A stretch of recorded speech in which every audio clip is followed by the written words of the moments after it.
second down and 12. The ball is back on the 44. Herman is way wide to the right side. McNeil to the left. And Tucker Frederickson moved up into the slot. Look out for Frederickson. He's been a prime receiver. This time he goes deep to McNeil. Clemson's got it. And he is caught and he is dragged down by Ray Jones, but not until he reaches the Philadelphia 25-yard line. Well, hello. Thank you so much for taking time out of your day to check out this video. And welcome to the Gridiron. And before we get started, I just want to say thank you so much to everyone out there who's been watching my videos. Thank you. If you give this video a thumbs up or maybe leave a comment below or possibly share this video, it would mean so much to me. But just at least anyway, just thank you so much for just taking time out of your day to check out this video. Thank you. Well, you gotta remember the name, Whitey Walsh. Alright?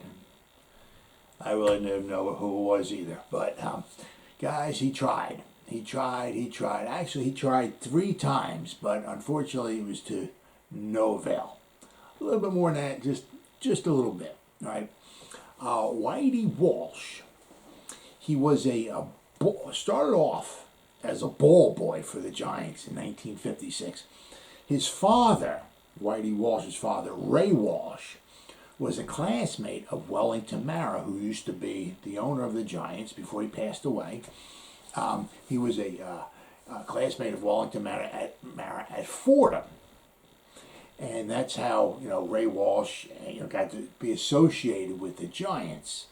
So Ray Walsh had started off, working with the Giants.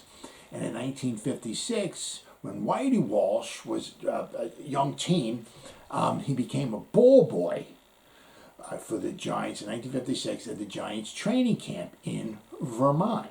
And he spent a lot of time hanging out with, of all people, Sam Huff in his dorm room at Vermont. Sadly, Sam Huff recently passed away a few days ago. But I also remember Sam Huff telling a story of when he was in his rookie season training camp. He said he was in Vermont, and the coach couldn't find a position for him, so he got very frustrated and he wound up leaving. But it was just, this stuff's all starting to click now, because remember, Sam Huff was talking about his training camp in 1956 when he was a rookie. He was in Vermont, and Whitey Walsh became a ball boy in 1956. The training camp was in Vermont. I guess maybe Vermont was a little bit more north, so I guess maybe the training camp was away from New York City, away from the hustle and the bustle, but also was maybe a little bit cooler during the summertime. Maybe that's why they had it in Vermont. I don't know exactly. But, so he used to hang out with Sam Huff. Then he went after that, he went to the military, so he had a little bit of a career going on. But in 1973, his father was still working, with the Giants. But his father, Ray Walsh, talked to Whitey Walsh in 1973, said that there was like a small, low-level job that opened up with the Giants. Wanted to know, basically just kind of like pushing papers around, nothing really huge or anything. But he wanted to know if Whitey Walsh would be interested in working for the Giants. And he didn't think twice about it. He took the job in early 1973. 6 months later, he wound up being kind of promoted to being a scout after one of the scouts had a heart attack. Sadly that's the way. Unfortunately, that's how we wound up getting the scouting job. But it is what it is. But he became a scout. Whitey Walsh became a scout for the New York Giants in 1973. He retired in 2011. So he had a long career with the New York scouting for the New York Giants. He has 4 Super Bowl rings. All right, so he started in 1973. So he saw the bad, and he saw the good. Right? He was at the top of the mountain, and it was good, and he was in the valley, and it was bad. So he's seen pretty much everything over the course of his career. I mean, I'll leave it as an article, so I'll leave a link, and you can check it out if you want. It's pretty interesting. He obviously helped draft guys like Lawrence Taylor, but more recently, was he helped like push to get like Brandon Jacobs, Ahmad Bradshaw. Actually, he had kind of what he was saying in this article. He had his hand in the Giants' entire offensive line from the 2007 season. Right, had Deal, Seibert, O'Hara, Schnee, and I didn't draft McKenzie, but maybe getting McKenzie. He had drafting the guys on that team, their offensive line. He kind of had his hand in. All right,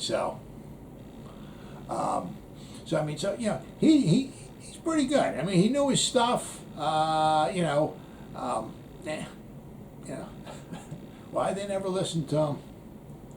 Now, he 1999, okay, he got assigned to basically, they had scouts and, everybody had a school or so they had to go check out. Well, he just happened to draw, 1999, he happened to draw Michigan, okay?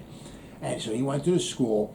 Now, apparently Michigan was not like a very friendly team to, scouts. They weren't allowed to watch practice. But they did give him some game film, and I guess they sent him to a room and they could watch game film, on certain players or whatever. But apparently, from what's in this article, he didn't have a heck of a lot of time either to watch any game film either. I don't kind of know why. You got your players there, and it would be nice if they got drafted in the NFL, and you're not really helping these guys out at all. But it is what it is. But he pretty much when he got sent there, Drew Henson was like, was like the big name. He was also a baseball player too. All right, so he had like the name. All right, so he was it was Drew Henson. There was a few other guys there. One of them I'll be talking about in a little bit. That they sent Whitey Walsh to, just kind of like look at some game film of them and all, and write up a report, a scouting report, because maybe you want to draft them. Well, he notices one guy by the name of Tom Brady, and he kind of stuck out to him. He noticed that when he was looking at him, like on the film, he saw like kind of like just play after play after play. He was just he was very decisive. Right? He was very accurate with the ball. He knew what he wanted to do, and it just kind of stuck out to him. So pretty much the rest of the 1999 season, Whitey kept an eye out on Tom Brady to see how he was how he was going to play out during the season, because that was his senior season. Now the coach of Michigan was Lloyd Carr. Okay, what he would wind up doing, he would start Brady like in the first quarter. Then in the second quarter, he would pull him and we would put Henson in there. Then at halftime, what he would do, he was like make a decision on who he wanted to have the second half. So usually wound up being Brady. But as I said, he would put Brady in there in the first quarter, Henson in there in the second quarter. Halftime, he would, think about it, and then you guys wound up putting Brady in there for the second half. So odd, but that's the way it wound up being. Now, 1999, Tom Brady had decent numbers. Now you got to remember, 20 years ago, quarterbacking was different than it is now. I mean, nowadays you got guys completing 70% of the, 30, 40 touchdown passes, 5 interceptions, and some of the yards are just ridiculous and all of that. It's just the way the offenses are and everything. They've evolved, obviously, but back in 1999, things were a little bit different. And, the conference that Brady was in, there was a lot of running, Passing was not maybe the big fancy. There was a lot of running, all right? But, he did decently. He was at 180. He threw, out of 295 passes. He completed 61% of his balls, which which isn't too bad, right? Especially, he's not throwing the NFL talent, right, in college. But, he had 16 touchdown passes. He only had 6 interceptions. His passing efficiency rating was 138. His sophomore, junior, and senior season, his last 3 seasons in college, his passing efficiency rating was over 130. He was very, very efficient with the ball. Yeah. But I guess that didn't mean anything to the Giants, right? So after Walsh, wrote up his report, he kept an eye on Brady, and they had their bowl game. He went back to GM Ernie Accorsi, all right, and he kind of told him, he gave like Brady a mid to late, round grade, fourth round, fifth round, sixth round grade on Brady. Nothing super spectacular, nothing like a first round. They're gotta get him or anything. But mid to late round grade. So at the combine, Whitey Walsh went to the combine, obviously, basically, to see everybody, but also to keep an eye on Brady. But he was a little disappointed because apparently Brady, when it came to the combine, put on about 15 pounds, pretty much of just nothing. He had no muscular development on him at all or anything. During the combine, he threw the ball very well, but he was a little disappointed at him at how he kept up with his body and all, right? He was about slow as molasses in the 40. I remember seeing the videos of him run. I mean, it was it looked sad. I mean, you see his picture of him, standing there, where he has his just underwear on or whatever. I mean, it's not a pretty sight. I mean, there's no way in heck you look like that. Yeah, that's a football player. Very, very embarrassing. His vertical jump was 24 and a half inches, which is really not very good. He was out-jumped vertical by all but 3 offensive linemen. I mean, you got guys 300 pounds, 310, 320, whatever, out-jumping him. I mean, that's really bad. I mean, really sad. But once again, even after that, he looked bad, body-wise at the combine. Right? Walsh once again spoke of Brady's accuracy and his poise. The Giants had a pre-draft meeting at Giant Stadium, and Walsh once again spoke up for him. This guy's good, all right? Accurate, poise in the pocket. I mean, who knew? You know what I'm saying? But I mean, it's keep an eye out for this guy. You might want to draft him. He would speak up and wait for anybody else. I mean, he was kind of he was the only one to say anything about Brady, pretty much. And the meeting, he would say, "Yeah, I really like this Brady guy, this, that, and the other thing," and then he would be quiet, and he would listen. I mean, there was other people in the room. Yeah, I seen it, but yeah, he looks good, or somebody else say, "Yeah, I mean, I would keep an eye on," or something. Nothing. He would speak up about Tom Brady, and after that was crickets. Absolutely nothing. Nobody else would speak up for him. Maybe if there was a couple other people that would say anything positive about it, maybe Ernie Accorsi would, oh yeah, you think it, but Whitey Walsh was the only one to speak up for Tom Brady. Such a shame. I mean, they sent him there. He's a scout. They sent him there. He's been a scout since 1973. Right? He wrote up a report. Said this guy can help us out. Even Ernie Accorsi said Whitey Walsh was kind of a no-nonsense kind of guy. There was no BS with him. He would ask him, "Whitey, can this guy help us out?" And Whitey would say either yes or no. It was no well, you give him a couple years of development, and no, it was either yes or no. And Whitey Walsh said, "Yes, this guy can help us out." And just went over Ernie Accorsi's head. Now they did take, when it was time for the draft, they had I think what I was reading in this article, they have I guess maybe index cards or so. I guess they had each position, like a running back, quarterback, and stuff like that. So they did take, I guess Whitey's talking enough. They did take Brady's card and stick him on the board, but apparently they stuck him pretty far down, where it was they weren't ever going to get to him. So, but his card was up there on the board, right, for the Giants to at least ponder and think about him.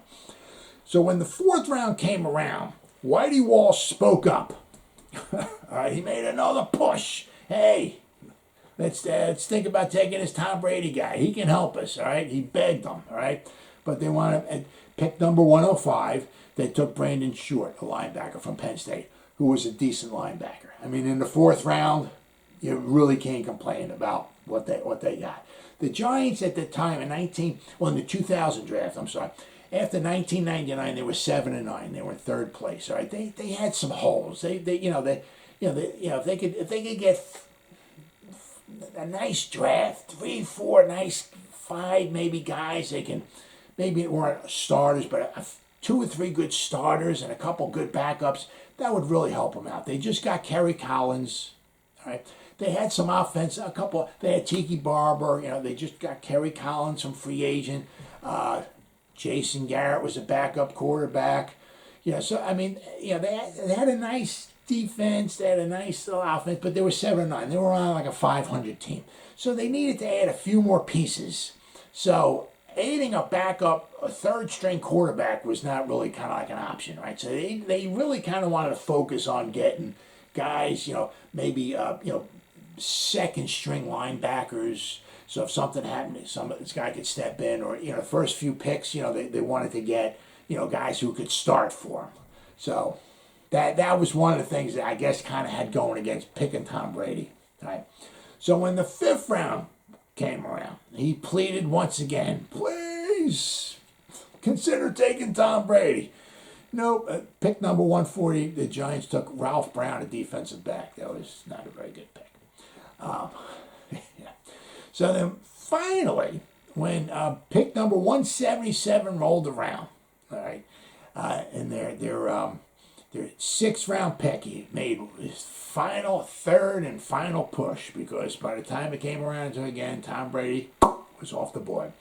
So pick number 177, they took the card. They had it. It was a Michigan Wolverine. Could it be? Could it possibly be Tom Brady? They were getting ready to hand in a card of a Michigan Wolverine, and we were going to draft him. And no, it was Donnie Jones. Which I'll tell you what, Donnie Jones played like 10, 11 years. Good, solid 6th round pick for Donnie Jones. Good, solid pick. Wasn't Tom Brady. But 6th round, Donnie Jones, very, very, very good pick. You can't complain with that. I mean, obviously, if you took Tom Brady, but for the most part, you couldn't complain with him at all. So they handed the card in of a Michigan Wolverine in the 6th round, and they got themselves Donnie Jones. Pick number 199, right, 22 picks later, with a compensatory pick, all right, the Patriots wound up taking Tom Brady. Now, I think they had 2 compensatory picks. They had 199 and had pick 201. So if they didn't have any compensatory picks, so with their 6th round pick, their original 6th round pick, they didn't take a quarterback. So if they waited to the 7th round, if they didn't have any compensatory picks, the New England Patriots, and they waited to the 7th round, possibly the Giants might have taken him in the 7th round. Maybe. Who knows? You can only wonder. But, Whitey Walsh did try. Right? Ernie Accorsi, the GM, does remember Whitey making a real big push for Tom Brady. He said Whitey was a no BS kind of guy, and he said he looked back over Whitey's recommendations, and he said a lot of times Whitey was right as far as recommending a guy. He would say, Whitey, come with this guy, help us out. And he would say either say yes or he would say no. And when he said yes, he was usually right. Now he said he doesn't know. Ernie doesn't know why. They didn't really listen to him. As I said, the only thing I can think of, a couple things. Ernie Accorsi came in like in the early 70s, like with the Baltimore Colts. Now the main guy. I mean, some people still regard Johnny Unitas as the greatest quarterback of all time. So Ernie Accorsi grew up, around Johnny Unitas. He helped draft Bernie Kosar, John Elway. He helped get Eli Manning in here. So he knew good quarterbacks. We had Kerry Collins. We had Jason Garrett. We needed some holes. We had some holes we needed to fill. So I guess I was saying is that drafting a 3rd string quarterback in the 4th or 5th round and using a pick like that, where we can maybe get somebody else, to maybe help us more immediately than a 3rd string quarterback, wasn't you know, if he had like a first-round grade or something, or we really needed a quarterback, maybe he would have thought about it, but the 2000 draft wasn't bad. We had Ron Dane, who was the Heisman Trophy winner. I can't really say he was a bust. I mean, he had a nice career. He lasted quite a few years. I remember him beating the Cowboys on a Thanksgiving Day game when he was playing with Denver. He had a nice long touchdown run in that game. I love that. That was fun. But, you know, Ron Dane had a nice career. Third round, we got Ron Dixon. We got Brandon Short. We got Dhani Jones. And the second round was my favorite pick, personally, is Cornelius Griffin. We got him second round, defensive tackle from Alabama. He was a very, very good pick. We had a great defensive front with the Hammer Hamilton. We had Griffin. We had Michael Strahan off the edge. We had a nice defensive front. Unfortunately, Cornelius Griffin kind of started a little trend with the Giants where we would take, like in the second round, a very, very nice defensive tackle. They would play 4 years for us, and then we would just let him go. I mean, you got Cornelius Griffin played 2001, 2, I guess 3, and then he went to Washington to play with the Redskins. Then we got Linville Joseph. He played 4 years, I think, with us, and then he was gone. Then we got Jonathan Hankins. Remember him? Yeah, very good. Played 4 years with us. He was gone. Then, of course, Dalvin Tomlinson, 4 years with us. Now he's with Minnesota. You know, so I mean, the Giants did. Robbins, we drafted him early. I think he played like 5 years with us. And then we let him go. You know, I mean, so it's like, you know, unfortunately, the Giants had a knack for doing that, and we let Cornelius Griffin go after 4 years, and that was very sad. He was a very good defensive tackle. But the Giants, you know, they had holes they wanted to fill. I guess they were trying to fill them through the draft and get like a quarterback who maybe wasn't ever going to start or was never going to play or whatever for us. Because I said we just got Kerry Collins and we had Jason Garrett as a backup. We really, you know, putting priority on a third-string quarterback in the 4th, 5th, 6th round wasn't there. Tom Brady was the backup quarterback in New England. He would have been probably the third-string quarterback in New York. Now, the Giants weren't working out because the Giants in 2000, they had a nice little draft. 2000, they went to the Super Bowl. They got their asses handed to them, but they still went to the Super Bowl. So the draft was nice, all right? After Kerry Collins was gone, the Giants got, obviously, Kurt Warner, but then, you know, he was earning, of course, he was in, you know, the trade, you know, to get Eli here. Now, it's kind of funny because in 2004, when we got Eli Manning, the Chargers drafted Eli Manning, and Ernie Corsi kind of took a little bit of a gamble by drafting Phillip Rivers and hoping that he could trade with the Chargers and get Eli Manning, and that worked out. If it didn't, we might have been stuck. Well, it wouldn't have been too bad with Phillip Rivers. But Ernie Corsi also wanted to draft Ben Roethlisberger. So, wouldn't that be weird? We'd still drafted Ben Roethlisberger, he'd still be our quarterback. But just remember the name, right? Whitey Walsh. Right? He tried for 3 rounds in the 2000 draft. The 4th round, the 5th round, and the 6th round. He tried. He good scout for the Giants, knew what he was talking about, and for 3 rounds, he tried. He pushed Ernie Corsi to draft Tom Brady. And if we drafted him in the 6th round, we would have gotten him before pick 199, which is when the New England Patriots got it. And just think, guys, if we had drafted Tom Brady, we would have had not 1, but we would have had 2 GOATs. We would have had the offensive GOAT, and we would have had the defensive GOAT. And could you imagine how many Super Bowls we'd have? Wow. Yeah, you can only kind of wonder, huh? Well, as always, guys, thank you so much for taking time out of your day to check out this video. You guys stay safe out there, and go Giants! Woo!